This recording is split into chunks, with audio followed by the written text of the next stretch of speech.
Welcome to the Alphaless Podcast. I am your host, Toby, and today with me is a guy who really understands developer productivity and developer experience, to be clearer. And his name is Abi Noda, and he's the CEO of GetDX.com. And guess what DX stands for? It's developer experience.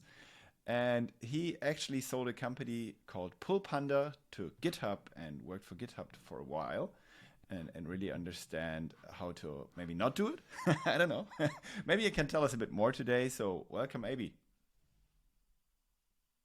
Thanks for having me. Excited to be here. So maybe a good point to start is your personal nerd journey. Like, why are you a nerd? If you still consider yourself a nerd, I mean, you at least have the title CEO, which is not like chief hacker. And yeah, why did you start? Yeah, it's a great question. Who am I? I would describe myself as a programmer still. I still write code every single day. I'm also the CEO of a company, and formerly I've been in various engineering leadership roles, CTO roles. And I always tell people, look, I've spent the last 7 years in this muddy space of developer productivity. I've spent way too much time. I need to get out of this space soon. But I was really just drawn into this space organically when I first became a manager. And I actually became the CTO of a startup based out in California. And a few months into the job, my boss, the CEO, came to me and said, "Hey, Abi, all the other teams are sharing metrics on how they're doing each month. Could engineering do the same thing?" And I thought to myself, well, of course. Yeah, of course we could share metrics. And of course, as many engineering leaders know, once I actually bit into that problem, turned out that it was very hard to figure out good metrics that I could share with the business that also didn't offend my developers and actually meant something. And that experience really just sparked this now 7-year journey of what I call the elusive quest to measure developer productivity. But I'm still on this quest, still trying to figure it out. It's really, really hard. But that's kind of my journey in the gist, is just trying to crack this problem for way too long. And how did you become a developer at all? And why? Yeah, great question. My father was a developer. And funny enough, growing up, I thought I would never want to become a developer because I just didn't think it was that cool. But then in high school, I built a website for like a computer gaming team I was on and really found that process to be enjoyable. And that sort of just evolved into more and more personal learning. And by the senior year of high school, I was actually looking for summer internships to get a little bit more into web development, and ended up finding a great opportunity and have been a professional developer ever since. And what did you enjoy most? Is it this what one of my former guests, DHH, called the state of flow, or what is it? I really like building products. When I got into software development in high school, I started actually following people like DHH, 37 Signals at the time, Fresh Accounting, BOAG's World. I don't know if people listening will remember these folks, but they were a lot of kind of independent software as a service. I don't even know if the term software as a service existed at that point, but independent, small software companies, often led by designers. I was really into design as well. And I just fell in love with the idea that people could just create a software product and sell it and make a great living doing something that seemed really fun. So that's really what drew me in to software development and product design. Okay, and then you essentially started bootstrapping? Well, I mentioned some of my early inspiration was companies like 37 Signals, Fresh. I think it was Fresh Software that or Less. Maybe it was like Less Accounting. They had a couple suites of products. So, my foray into building software products was very much inspired by these bootstrap companies. And so that was kind of the mentality I adopted from the very beginning. I started my first software service company, or co-founded it, with some friends in college. Very small 3-person company. It's still around today, growing very slowly, but it's a great business for the folks still running it. And since then, I've bootstrapped. This is now essentially my 4th company, and we did raise some money, but at the end of the day, I'm a bootstrapper at heart, and that's my preferred approach to building software businesses. So just for some money, whenever shit hits the fan, you have it on your account and you can use it then, or what? Yeah, I think it does give you the ability to take a bit more risk, right? When your balance sheet is a little bit padded with some money. I also think there's a benefit to, our investors weren't just VC funds, they were individuals who I felt could add value to the company, either through aligning their personal brands with us or through being able to provide advice. So there's definitely value in having investors who add value, pad your balance sheet a little bit. But, our company is still not built with the sort of typical, VC-backed sort of approach to growing a SaaS company. Cool. And yeah, I think some examples for people you have on board, but it's like even partly team members, right? Nicole Fosgren, Dr. Nicole Fosgren, who essentially created the DORA and the space frameworks and worked with you at GitHub, right? Or like she was working for Microsoft, you for GitHub, which is essentially the same now. So that really speaks for your ideas, I guess. I think so. I mean, it's definitely validation in terms of what we're doing, and it's also great to have people like Nicole. Of course, we also have folks like Dr. Margaret Ann Story, Dr. Michaela Grayler, Gergely Aros, the pragmatic engineer. And really, the funny thing is, I mean, I'm personally really grateful that they believe in me enough to kind of work with me and the company. But really, what I think draws them into what we're doing is the same elusiveness of this problem. I think what really brings us together is this measuring productivity thing is so hard and no one's figured it out. And, we're all really motivated to align around the new approach to doing so. So what you do now is like kind of the next iteration of measuring developer productivity. Before we come to that, like first of all, what is the history of measuring, like your personal measuring history? Like what are your learnings on the way? And like first of all, like I mean, why measure could be like the first question. You have like as of today in agile processes, you have retros, you can kind of interact with your developers, and I think what you do now is kind of a new approach to the reinvention of retros. That's how I see it a bit. Why measure at all? Yeah, it's a great question. I'm giving a talk where I spent a lot of time pontificating about this question of why do we even measure? What are we even trying to do here? And I mean, there's a lot of different angles to this. There's a very commercial and organizational reason, and then there's a more individual, which I'll share. But for a lot of businesses and tech leaders, there's a lot of being invested not only in engineering as a whole, but improvements that they're trying to drive within engineering, whether that's hiring more managers or replacing old tooling or putting in place internal platform teams and developer productivity teams and infrastructure teams whose job it is to drive productivity. And when you're spending all this money on all these different initiatives and people, you need a way to know if what you're doing is actually working at all, and if things are actually getting better. And so it's a very existential reason for needing a way to quantify or at least understand the impact of investments being made. At a more personal level, individual level, I think the same applies. People in those roles, in those leadership roles, whether you're the CTO or the VP of infra or developer productivity, if you have no way to convey the progress you're making and the impact you're having on the business, that's a big problem for anyone in a leadership role. And then at a more personal and fundamental level, as humans, like we want to feel competent and purpose in what we do. And when you have no way to actually see how you're doing and know if you're getting better, it's hard to feel fulfilled and immersed in the actual work we're doing. So it's very organizational and individual. And one of the things I think is that the individual reason, well, I would say both reasons are so powerful that they've gotten us in a lot of trouble, because to fulfill those needs, we often succumb to using the wrong metrics or harmful metrics, as we know, to solve those problems. Yeah, working as a developer can sometimes feel like being in an endless loop of sprints, right? Like, sprint planning, and then you kind of, I don't know, produce something which is then partly used, partly not. And then people shout at you, you're my most expensive cost center.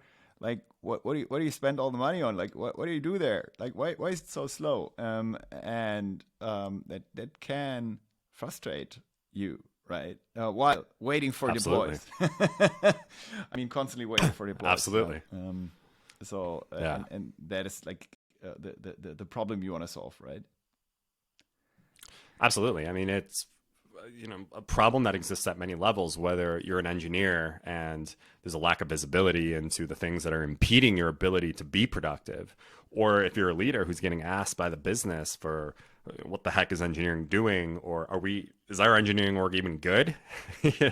And you have no data to be able to have that conversation. Or if you're a developer productivity leader and you have no way to justify why your team should even exist. Like, is there even a problem with productivity? And if you're making investments, are you actually impacting it? So it really is it's such a fundamental problem. And that's why it's a problem that people have been trying to solve for decades in various ways, and that we're still trying to solve today.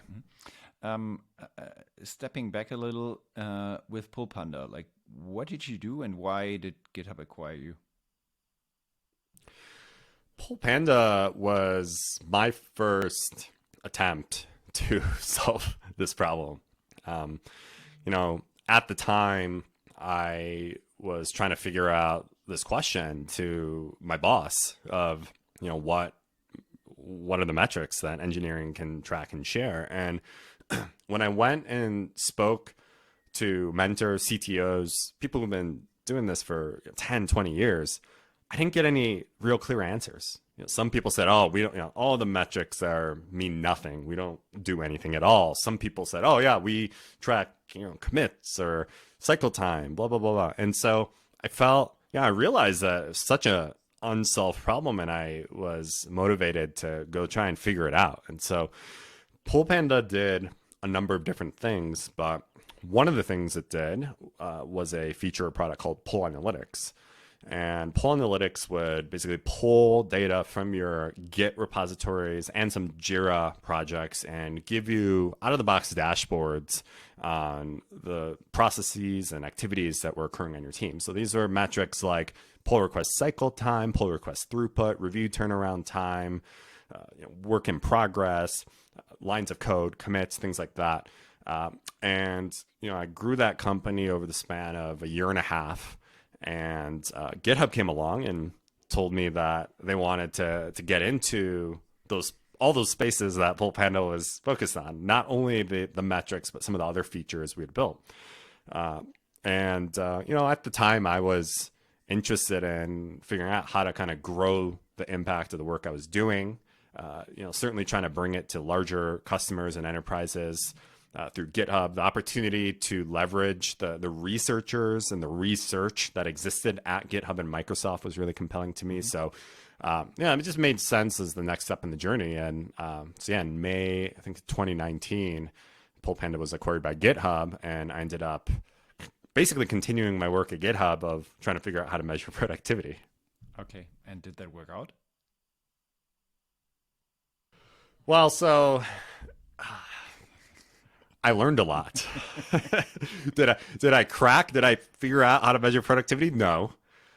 Did I learn a lot did I form a hypothesis about how it needed to be solved? Yes. And, this happened at several different levels. One was that Pull Panda was used by over 1,000 organizations. So there's a lot of visibility we had into what was actually working, what was actually being used, how it was being used. And one of the things I noticed was that people just didn't seem to be using the data that much. People were really excited about Pull Analytics when they heard about it. Setting it up, yeah. Or never using it. Exactly. Setting it up, seeing the charts for the first time. But when we would look at the actual user activity and engagement and follow up with teams, we just found that people just weren't using it that much. And when they were using it, it was for a very narrow use case. It was for, oh yeah, we review this in our retro just to, look at what pull requests we have in close. It wasn't about productivity. It was more pull request hygiene. And so I felt pretty unsatisfied with that.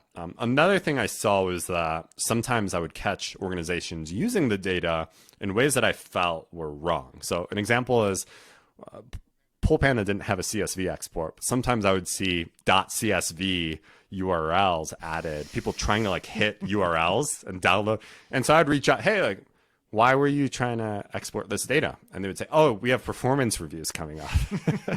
And I would say, what? What are you trying to use this for performance? So that concerned me as well. So at a high level, when I sold the company to GitHub, I felt like the pull request metrics, I was pretty unsatisfied with them. I didn't feel like they were really solving the problem, and I was interested in trying to figure out a better way.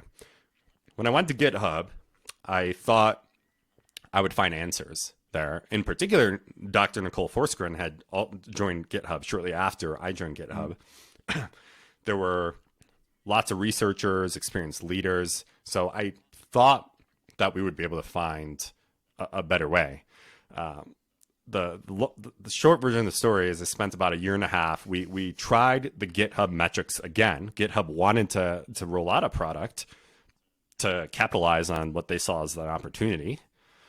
And when one of the funny stories, we tried staff shipping that product, which had the pull request metrics, and people hated it. Managers told us get this data scares me. We don't need this data. All I care about is my developers are happy and productive. It just fell flat.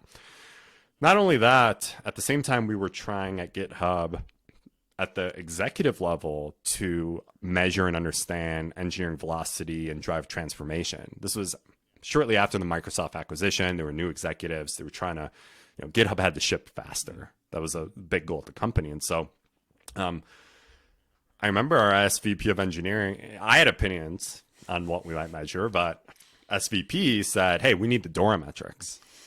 We need the DORA metric. That's what we should be measuring. And I had my skepticism, but it was the first time I was actually going to be able to use the DORA metrics in an organization and actually see how they would work. And my experience was that we spent almost 2 quarters just implementing the DORA metrics for a subset of our repos, because it's really hard to actually instrument a bunch of different systems across the organization. Got that data into Looker, and it didn't really tell us anything. It was just some lines on a dashboard. And when it came to, okay, how do we actually improve those numbers? We had no answers either. I remember going to Nicole saying, hey, Nicole, we're supposed to just improve these numbers. How do we do that? And she said something like, hey, well, we could tell every VP to increase their lead time by 20%. And then they tell their we were lost. So that's what my experience was kind of like. It reminds me a little of almost every managerial term you introduce to a company, you do to a company, right? We have to introduce OKRs, urgently. Let's do it. Yeah. And then you find yourself half a year later, really having spent lots of money and resources on something you just don't find very valuable, right? Because you fall into that buzzword trap again. But I don't want to I don't know, compare that too much. I have something to say. Yeah, they say there was a study done that said that the main happiness that is derived from vacations is the anticipation of actually going on vacation. So it's the time between booking the vacation to going on the vacation. Just thinking about the fact that you're going to go on vacation is where we actually derive the most happiness. And it makes me think about metrics. I think the vision, the idea of having metrics, if you don't have metrics, is very powerful. But then when you actually have the metrics, it's kind of a fallback to reality where, what do we actually do with these things? What are they actually telling us? And that's one of the kind of psychological phenomena I think is at play in the hunger and desire to measure things by leaders. But some of the or parts of DORA are actually like in a way meaningful. Like, I mean, comparing a company and just the processes and infrastructure that has, let's say, is like 10 years older and has like a very low deploy frequency, that, I mean, having a very low deploy frequency and very long cycles and a very hard way to test, etc., it's very frustrating for developers, right? It's very frustrating for the team, and having obviously like a higher throughput is actually like a good thing, but it is at the end not really connected to the productivity of the developers. Obviously, it makes them more happy and more productive if they can deploy every second and if they have a preview every second. But it's more the maturity of the processes of the company and the infrastructure that really helps developers being productive, right? Isn't it that way? Absolutely. I mean, Nicole always says to folks, optimization of the DORA metrics is not the goal. Yeah. Right? It's like optimization of the metrics is not the goal, because the goal is to have a efficient process and a seamless process where developers can get stuff done. But the problem is when we take the metrics by themselves, like lead time, and say, oh, lead time, we need to shorten it forever until it's down to 0. But that's not, you don't want lead time to be 0. So the problem really arises with treating the metrics as the goal rather than a signal to inform our broader understanding and investments to improve productivity. So before you tell us what developer experience is, I actually like the term way better than productivity, and I guess that's also why you picked it. I mean, productivity sounds a bit sneaky, right? And in using Git history to, I don't know, snitch on people and spy on people, like that's not the fine English art of doing things, right?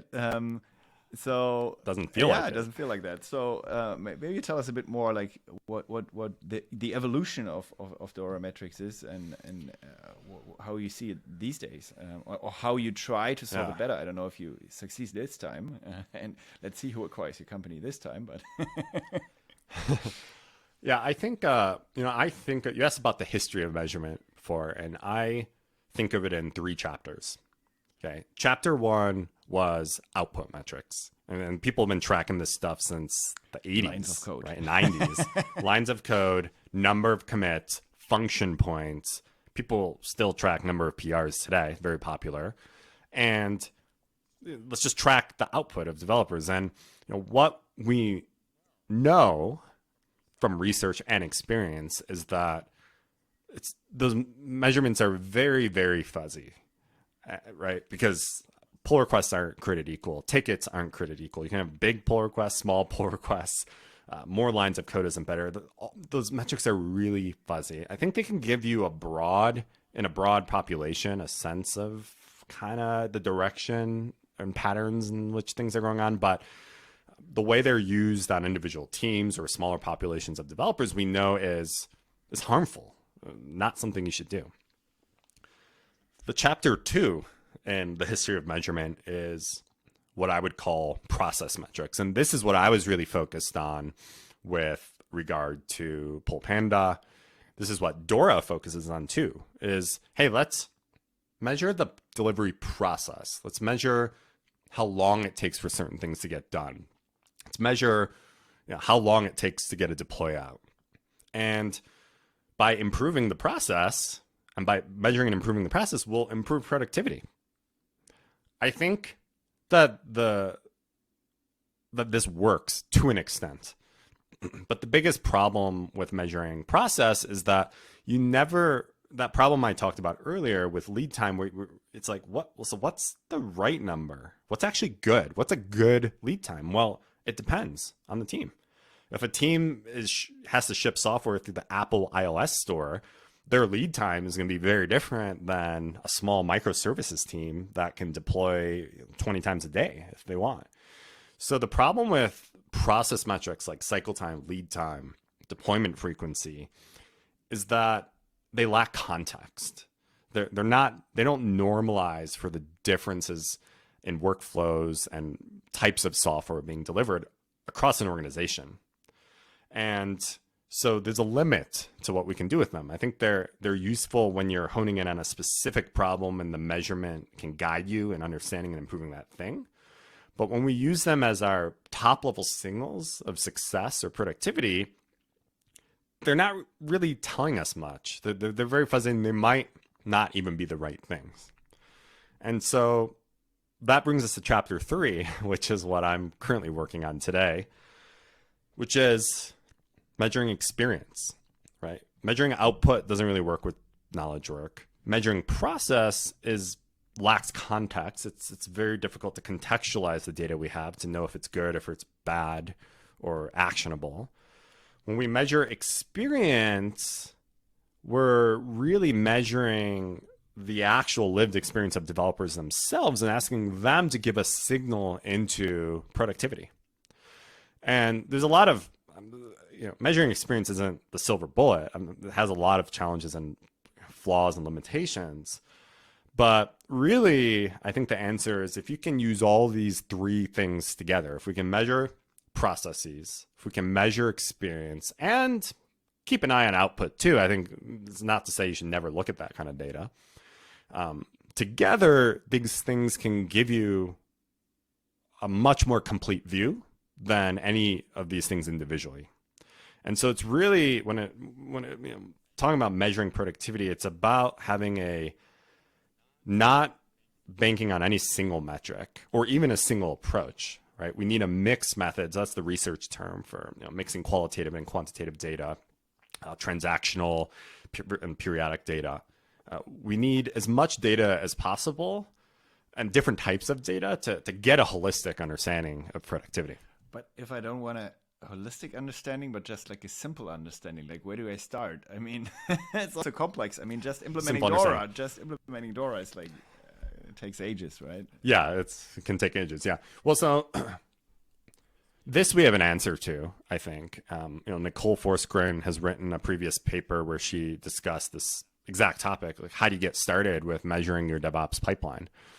And the guidance she gave was start with surveys. Surveys are much faster to deploy than instrumenting your 500 services and hooking them up to Looker.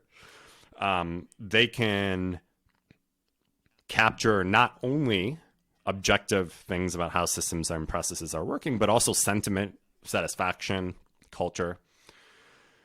And they can span across different teams and workflows in ways that are really difficult to do with instrumented metrics. And an example of this is that, of course, the DORA research program themselves gather data using surveys. They don't go instrumenting pipelines in a bunch of different organizations to produce their research findings and benchmarks. They use surveys, and it's a much more practical approach to collecting that data. In our recent paper, the DevEx paper, we said the exact same thing. We said, look, you need quantitative and qualitative data, ultimately. You want both. But the best way to start and get started is qualitative survey data. It's much faster to deploy and gives you a much more comprehensive and holistic view of the system than quantitative data typically can at most organizations. So to answer your question, the guidance is, start with surveys. That gives you the broad view of how productivity is going, and then drill in deeper with real-time data, quantitative data, and other forms of qualitative research that are more time intensive. So I'm predicting now that the company to acquire you is Culture Amp, who want to step into the developer space. So let's see how that happens. Yeah, it's really interesting. So Lattice is one of our customers. Yeah. They're a great customer of ours, and I don't think that other than the fact that we use a similar mechanism of data collection, aka surveys, I don't actually think there's that much similarity in what we do, and who we work with is very different buyer persona than an HR tool. So, in early days, we were worried about whether there was a real market for the type of thing we're doing. And customers would ask us, hey, like, we have Glint, we have culture, and how is what you're doing different? And I mean, that was a multi-part answer to that question. But part one was, well, we measure stuff pertaining to engineering, and these tools are all based in science and methodology around measuring general employee experience topics like culture and trust and autonomy, kind of broad cultural issues. So it's interesting that you bring that up. But generally, it's really like a valid comparison to like a simple retro, right? In a classical Scrum team, like there are also tools out there like Parable, etc., which you can use to kind of every second week talk to your developers, spend like 4 hours, and then have something that you might use or might not use later on. Like, this is what we want to change. And then like the team is a bit happier and continues to work. Like, do you compare it to that as well, or? I mean, if you're a small team, if you're a manager of a team and you want to solve developer productivity, you don't need metrics. I had this conversation with some folks at Google on my podcast recently. They said, if you're a team of 10 people, like manager comes to them and says, hey, like, what metric should I use for tech debt on a team of 10? I mean, why don't you start by just talking to your team and ask, like, do we have problems with tech debt? What types of tech debt? Where in the code base? So I guess the point I'm making is that a retro, or just talking to people, is a form of data collection and understanding of productivity. And it's I think the means I would recommend for any small team. I think metrics and dashboards is often overkill for small teams, small groups. So yeah, that's a great place to start, and certainly very synergistic with what we do. Mm. But if you are like a bigger org and you have many small teams, would you say it's something you would recommend? Like as like the CEO or CTO, you want to know like how are each of the teams doing, and I don't know if you talk to the managers of the teams. Does it make more sense then, or is it like just something for very large enterprises where you have, I don't know, 500 people teams, and is it tailored to that use case, or like how do you see that? As soon as you have more than one team, you want to be able to understand things relative to one another. You want you want a common way to understand productivity, typically quantitatively. And that's where I think the retro kind of hits its limits, right? Because the retro, I mean, in theory, you could take a result of the retro and log some numbers or metrics or something in a spreadsheet and aggregate that, right? Like, I mean, what we're essentially describing then is a crowdsourced survey. Yeah, maybe if someone from Parable is listening, maybe that's the solution. Yeah. Just track the metrics. Yeah. Exactly. I don't think that would be wrong. I think, at a certain scale though, you want an efficient approach that can quickly get data from the entire organization at a fixed point in time. So, but yeah, I've often thought about how a survey is just a structured retro, is what it really is at the end of the day. Yeah. And is it also like, I mean, a retro means like a certain investment in terms of time. Like, how quick is your approach, or how quick is, let's say, the minimum viable approach? Like, I mean, developers don't have time. And like ideally, it would be something that you can quickly shoot in when someone is, I don't know, just like fired off a deployment and it's waiting for or a build and it is waiting and just thinking about like, should I go smoking? Should I go drinking coffee or whatever? Should I play ping pong? And then you instead get a quick survey, and it feels like a relief. Like, Is it that, or like how quickly can you do it? Well, let's start with shorter is always better. Right? I mean, like ideally it would take a minute, but when you look at kind of the industry as a whole, I would say that developer surveys range from 10 minutes on the short side to 30 to 40 minutes on the longer side. Thinking like Google's survey, for example, I believe is around 30 minutes. At GitHub, our survey took about 30 minutes to complete. And length of survey is just one variable in the grand scheme of things when you're thinking about a survey program. I mean, other levers are, for example, how frequently you actually run the survey. So if you have a longer survey, you probably don't want to run it as frequently. Whereas I know, for example, Atlassian, they have a shorter survey that they run monthly. So frequency and length are kind of two levers you can pull. Another one is sampling. So large organizations like Google, Shopify, they actually don't survey their entire developer population each time they run their survey. They actually only survey around a third, I believe, like each quarter. And by doing that, it's less cost, less time required by developers in aggregate filling out these different surveys. So, sampling, frequency, and length are three levers you can pull to kind of fine tune and find the right sweet spot when it comes to not over surveying people or not using up too much developer time to just fill out surveys. Okay, and like getting back to the start, like I just want to start. I know that you make shorter surveys, I guess. Then, or you like how does your approach work particularly? Like, is it Slack, or where do people get that? Like, is it and how quick is it for them? Yeah, so our surveys, it depends because our platform's customizable. So customers can add stuff that they want and that can increase the length. But we range typically between 5 to 15 minutes.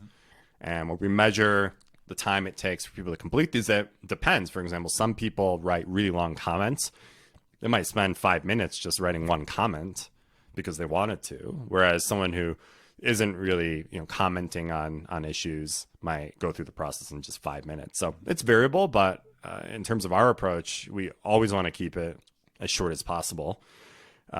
Although there's actually interesting research out, there's interesting research around how much additional marginal length to a survey affects response and completion rates. And I'm not a master of that science, but it's interesting because increasing survey length doesn't always decrease completion or participation rate, or even the perceived effort required to complete it. But in general, our desire is to keep the surveys as short as possible because it's just thinking about the developer time for an organization and putting dollar on that. There's a real cost to just people spending time on this versus working on coding. And consumption wise, I mean, how do you apply GPT or something and then generate a really easy to read summary for the manager, or how does it work? We've just started adding AI powered features like summaries that you mentioned, but to date, our focus has just been I mean, we do provide data back to every part of the organization, whether you're the CTO, a VP, director, or just an individual team. We break down the results so everyone kind of sees their own report, and making this information actionable, digestible, and consumable has been a challenge. But to date, we haven't focused so much on AI powered approaches to that, but rather just finding ways to display the information and provide recommendations on specific things teams can do in a way that's simple. One of the fundamental differences to Git Analytics from my perspective is the survey leaves control over to the filler, right? Like the one who fills out the survey has control, and I think that's also the reason why it might be get high acceptance rates and lead to an improvement in developer experience.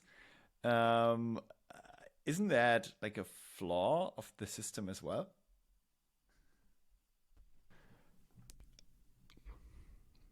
Some would argue that it is, but there's actually, we have a good amount of data, and even, for example, Dr. Nicole Forsgren in her research has a lot of data to show that dishonest responses are very, very rare in when utilizing an approach like this. And to help listeners understand why that's the case, let's first look at a typical HR survey, employee engagement survey, right? Those surveys ask questions about things like, do you like your manager? Right? Do you trust your manager? I mean, really sensitive questions with real consequences for individuals in the organization. Our developer surveys, developer experience surveys, are usually sent from a developer productivity team whose job it is to improve developer productivity, improve tools, evangelize better processes. And they ask about things like code quality or the processes on your team, code review process, or local development environment, for the purpose of helping a team plan their roadmap. There's very little incentive to misrepresent or lie on a survey like that.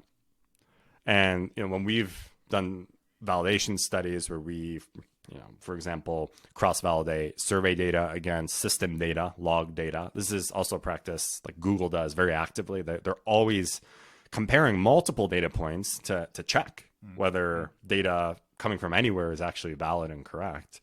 And when we've done that, similarly, we've found the survey data to be highly reliable and accurate. Okay, understood. So let's say I now want to get started. I'm a CTO. Let's say I'm the CTO of Rocket Internet, and I have, you actually work for Groupon, right?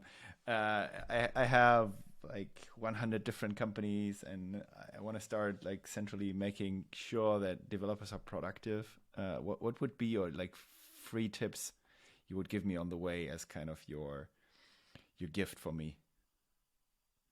Yeah, I was just talking about this with a customer yesterday.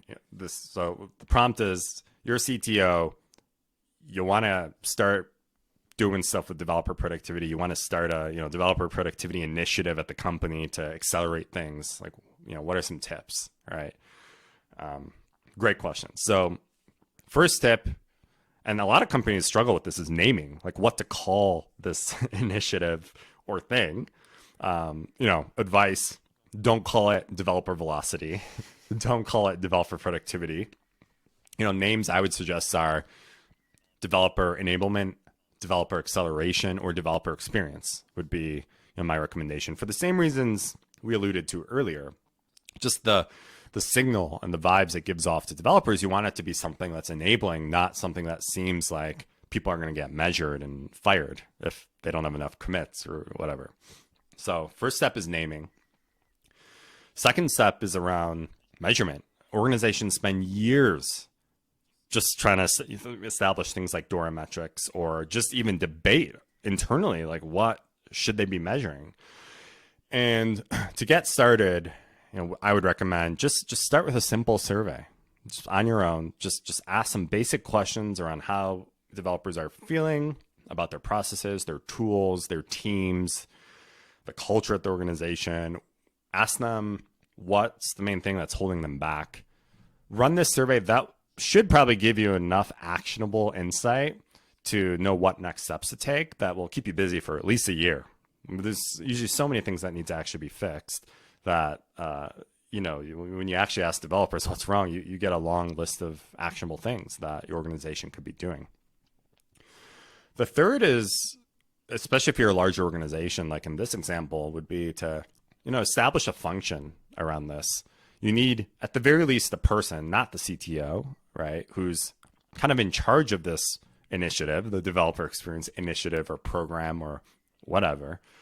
And there needs to be a team that's really thinking about the problem strategically, that's analyzing this data, whether it's coming from surveys or elsewhere, to figure out what are the right investments that need to be made, to be communicating and evangelizing that to the developer population. Because half the value you get out of this is just letting developers know that improvement is coming, that people care, right? Developers leave organizations when they feel like things aren't going to improve.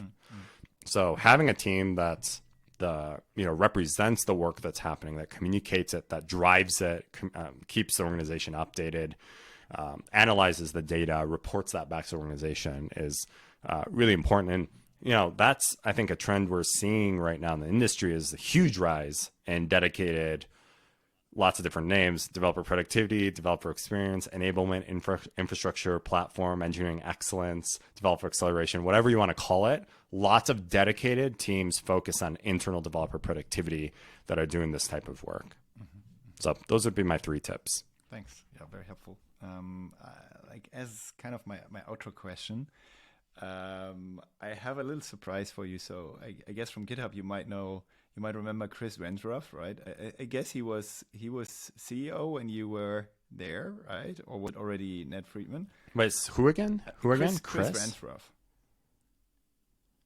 Or was he already gone? Oh man, he was the CEO before Ned. He was the CEO. Yeah. Sorry. Yeah. So I joined. Oh, sorry, the founder. You mean? Yeah, Chris. one of the founders. And yeah.